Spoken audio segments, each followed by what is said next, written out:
Ketika Rasulullah mencari solusi tentang kemerosotan yang terjadi di Mekah, di saat itulah Allah memberikan solusinya berupa apa? Berupa syariat Islam gitu. Yang tentunya ketika itu baru satu ayat turun, dan kemudian turun berangsur-angsur Al-Quran selama kurang lebih 23 tahun di masa Rasulullah menjadi Nabi dan Rasul. Nah, itulah sampai sekarang kita merasakan indahnya Islam. Dan itu terjadi di bulan Ramadan.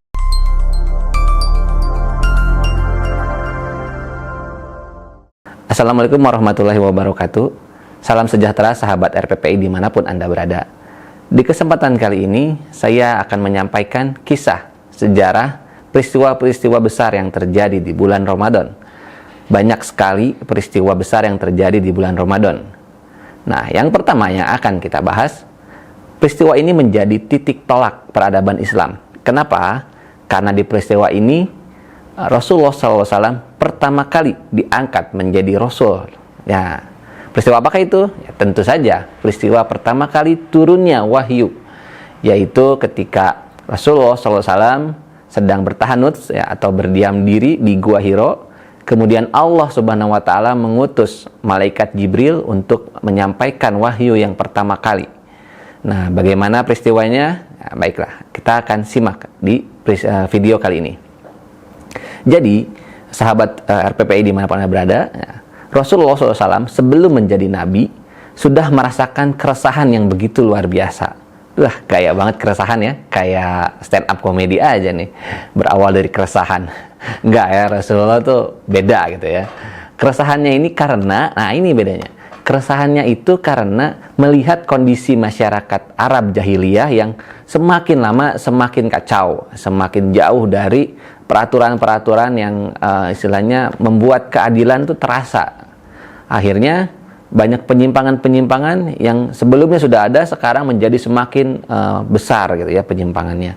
Salah satu contohnya misalnya penyimpangan dalam ibadah haji. Kalau dulu misalnya penyimpangannya hanya sekedar tawaf di sekeliling berhala ya, patung-patung, karena memang banyak kepercayaan saat itu menyembah berhala. Walaupun mereka juga mengenal Allah ya, tahu Allah, mereka juga menyembah Allah, tapi mereka menyekutukan Allah dengan berhala-berhala. Nah, semakin kesini di masa Rasulullah sebelum menjadi Nabi ya, bukan kesini zaman sekarang tentu. Nah, itu semakin parah gitu ya penyimpangannya. Misalnya, orang hanya boleh ibadah haji menggunakan pakaian yang diproduksi di Mekah, yang dijual di Mekah. Kalau mereka membawa pakaian di luar Mekah, tidak boleh, tidak sah hajinya.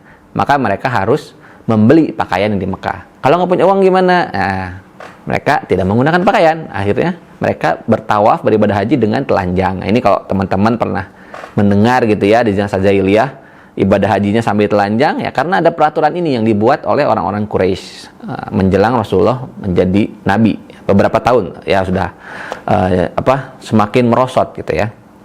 Nah, keresahan-keresahan ini kemudian dirasakan Rasulullah SAW. Kemudian beliau mendapatkan mimpi yang hakiki.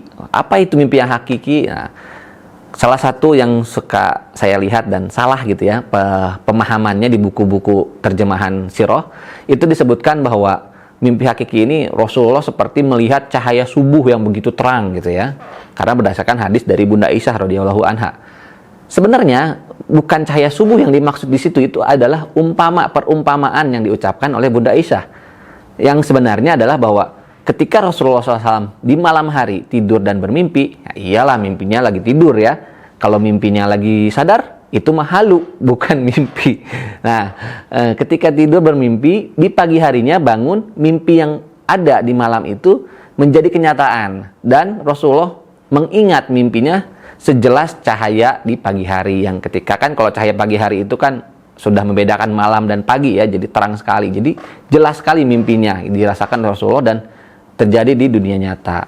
Maka semenjak itu Rasulullah membiasakan diri untuk menyendiri di Gua Hiro. Ya, nggak ada yang tahu ya ibadahnya seperti apa, karena riwayat-riwayatnya sangat sulit dideteksi. Ibadah Rasulullah ketika itu seperti apa, apakah sholat, apakah berzikir atau apa gitu ya. Yang perlu diketahui, Rasulullah jauh dari nilai-nilai jahiliyah, terutama ketika menyembah berhala. Tidak, Rasulullah tidak pernah menyembah berhala.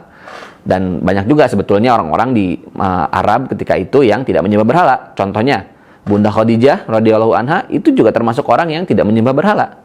Abu Bakar Asy-Siddiq, nah, sahabat Rasulullah, juga termasuk orang yang tidak menyembah berhala. Kemudian juga ada orang-orang lain yang tidak menyembah berhala. Tidak menjadi masalah sebetulnya bagi orang-orang Quraisy karena itu kepercayaan pribadi. Nah, ketika Rasulullah menyendiri itulah di Gua Hiro, turun Jibril membawakan wahyu yang pertama. Ya, surat Al-Alaq ayat 1 sampai 5 ya.